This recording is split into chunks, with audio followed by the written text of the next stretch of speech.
Daf Yomi Tractate Bava, page 74a at the top of the page, with the words Midasefa, B'mefach, Vehazama.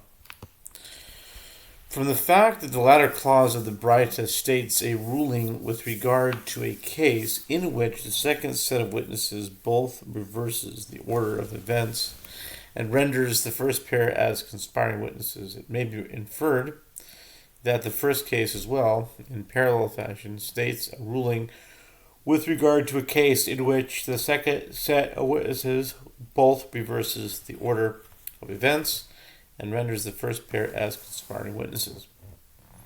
This is, as it teaches in the latter clause of the Braita, that if witnesses say, "We testify with regard to so-and-so, that he knocked out his Canaanite slave's tooth, afterward blinded his eye, which requires the master to emancipate him and compensate him for the value of his eye, as that is what the slave says." In other words, this testimony is advantageous to the slave, and subsequently they were found to be conspiring witnesses. They pay the value of an eye to the master. Abaya analyzes this clause of the Braita. What are the circumstances of the case? If it is speaking of a situation where the latter set of witnesses who attested that the first set of witnesses were conspiring witnesses do not concede that there was any injury at all inflicted on the slave by his master, then there is no testimony to confirm that those injuries were inflicted other than that given by the witnesses who were shown to be conspiring witnesses. Consequently, they should be required to pay the entire value of a slave to the master, as this is the amount of money damage the master stood to incur as a result of their false testimony. Rather, it is obvious that all of them, in other words, both the first set of witnesses and the latter set, concede with regard to the injury inflicted on the slave by the master. They both agree that the master both blinded the slave's eye and knocked out his tooth, and therefore is obligated to emancipate him. They disagree concerning only the order of events. The first set of witnesses said that the tooth injury caused first and the eye injury occurred afterward. Consequently, they sought to require the master to emancipate the slave and compensate him for the eye injury. The second set of witnesses reversed the order of events in their testimonies, saying that the eye injury took place first, and in the same testimony they rendered the first pair of conspiring witnesses by testifying that they were not present when the events occurred. Since the latter clause of the Braita must be interpreted in this manner, it stands to reason that the first case should be explained similarly. The Gemara analyzes Abaya's interpretation of the Braita, and what are the circumstances of the case. The second set of witnesses who are deemed credible have established that the injuries did not take place on the date reported by the first set of witnesses. According to their testimony, when did the injuries take place? If the latter witnesses postdated the events by testifying that the injuries were actually inflicted at a larger stage than that mentioned by the first set of witnesses, the first set of witnesses should still be required to pay the full value of a slave to the master. The reason the first set of witnesses should be liable is that when they sought to impose liability upon the man, in other words, the master, this man was not yet burdened with any liability.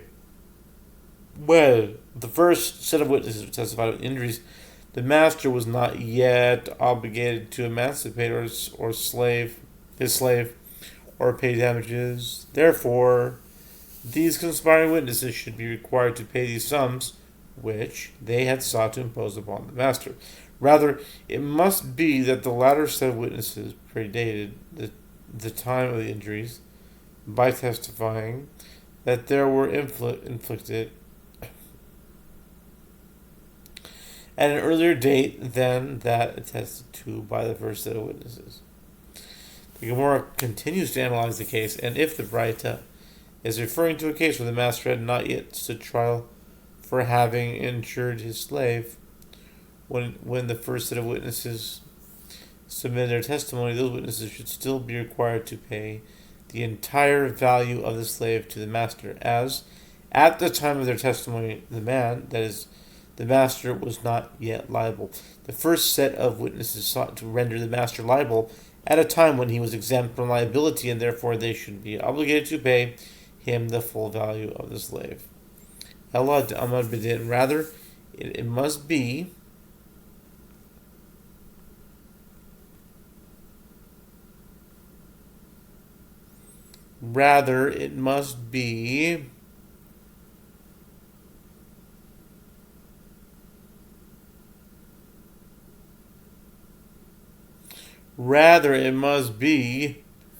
that the latter set of the witnesses predated the time of the injuries by testifying that they were inflicted at an earlier date than that attested to by the first set of witnesses. The Gemara continues to analyze the case, and if the writer is referring to a case where the master had not yet stood trial for having injured a slave, when the first set of witnesses submitted a testimony, those witnesses should still be required to pay the entire value of the slave to the master, as at the time of their testimony the man, in other words the master, was not yet liable. The first set of witnesses sought to render the master liable at a time when he was exempt from liability, and therefore they should be obligated to pay him the full value of the slave. Rather, it must be that the master had already stood trial for having inflicted these injuries and had been sentenced by the court to emancipate the slave for the first injury and pay him for the second injury. Then the master evaded payment and was subsequently brought before another court where witnesses testified that the first court had established liability for knocking out the tooth first and then blinding the slave's eye. The testimony was subsequently rendered conspiring testimony by a second set of witnesses who testified both that the first set of witnesses was not at the scene of the first trial and that the results of the trial were actually reversed. In other words, the master's liability was for blinding the eye first and then for knocking out the tooth. Since the first set of witnesses, who were rendered conspiring witnesses, sought to increase the master's liability payment from that of the value of a tooth to that of an eye, they must pay the value of an eye to the master. Rav Asad to infer from a brisa to this opinion that contradiction of testimony is the start of determining that testimony is a conspiring testimony. Rav Acha, son of Rav Ika, said to Rav Ashi, from which case in the brisa is the inference of Rava?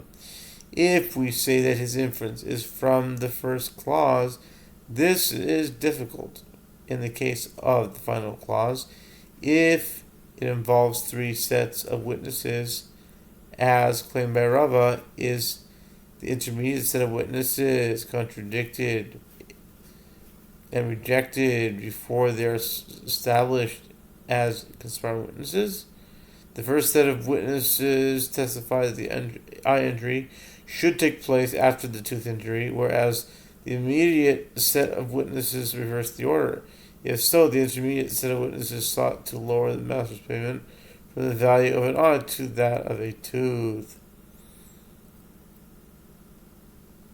Rav Acha continues, since if the second set of witnesses would not have been rendered conspiring witnesses, the testimony would have been established in accordance with their testimony, as the judge would have decided in accordance with their testimony. And the reason their testimony would have been determined, the ruling is that 100 dinars is submitted within 200. In other words, testimony concerning a large sum includes testimony concerning a smaller claim. Rav said to Rav, Abba continues. Therefore, it is the first set of witnesses who testify that the eye injury occurred last, whose testimony would be considered contradicted and rejected, whereas the testimony of the intermediate set of witnesses would not be considered contradicted at all. It is accepted in full. If so, this is not a case of witnesses who were rejected due to the contradiction and then subsequently rendered conspiring witnesses. Amarei Rava, Amarei, Rav Ashi said to him that Rava maintains that from the fact that the ruling of the first clause of the Braita is stated with regard to a case involving three sets of witnesses, it's logical to assume that the ruling of the latter clause is also stated with regard to a case involving three sets of witnesses. And Rava infers during his lifetime from the latter clause. Rava explains that the latter clause is referring to a case where two witnesses, in other words, the ones mentioned in the Brisa, come and say the master knocked out the slave's tooth and afterward blinded his eye, and the court ruled its judgment in accordance with their statement obligating the master to emancipate a slave and compensate him for the value of his eye, and subsequently two other witnesses who were not mentioned in the Brisa come and say that the events were reversed. First, the master blinded his slave's eye, and then he knocked out his tooth, so that they contradict the testimony of the first witnesses. At the point the master is obligated to emancipate a slave and pay him only the value of his tooth, as this much was required of him, according to both sets of witnesses. And then the first pair were found to be conspiring witnesses. Therefore, as the Braita states, the first set of witnesses pays for the value of the eye to the master, less the value of a tooth. Rava reaches his conclusion based on the following reasoning. And if it occurs in your mind that the contradiction of testimony is not the state of determining that testimony is conspiring testimony, as conspiring testimony and witnesses were first contradicted in their rendered conspiring witnesses is not punished by conspiring witnesses, why must these witnesses pay? They were already contradicted from the outset, but before they were shown to be conspiring witnesses. Rather, conclude from the latter clause of the Braita that the contradiction of testimony is the state of art. Is the start of determining that testimony is conspiring testimony. And how could Abaye, who disagrees with Rava, refute this proof? He could say to you, granted, it is impossible to interpret the first clause without the supposition that there are three sets of witnesses involved. The reason is that it is taught with regard to that first clause, as that is what the master says, that is, the testimony is satisfactory to the master. The only testimony recorded in the Braita is the master blinded the slave's eye and then knocked out his tooth. Why would this be considered satisfactory to the master? If it must therefore be assumed that this testimony was preceded by another one that was even less advantageous to the master. The testimony confirmed the injuries, but placed the eye injury after the tooth injury, which involves greater liability for the master. Firstly, a third set of witnesses must have arrived and rendered the intermediate set as conspiring witnesses, so that there are a total of three sets of witnesses. But with regard to the letter clause, why do I need to explain it as referring to three sets of witnesses if you say that it is become the Braita? If you say that it is because the Braita states concerning this clause, as he said, as that is what the slave says. In other words, the testimony is satisfactory to the slave. This does not prove that there is another testimony not mentioned in the Bible, and that is less favorable to slave with this one. The reason is that a slave would say anything, in other words, any form of testimony would be favorable to him, as it is satisfactory for him that he should be emancipated. The court's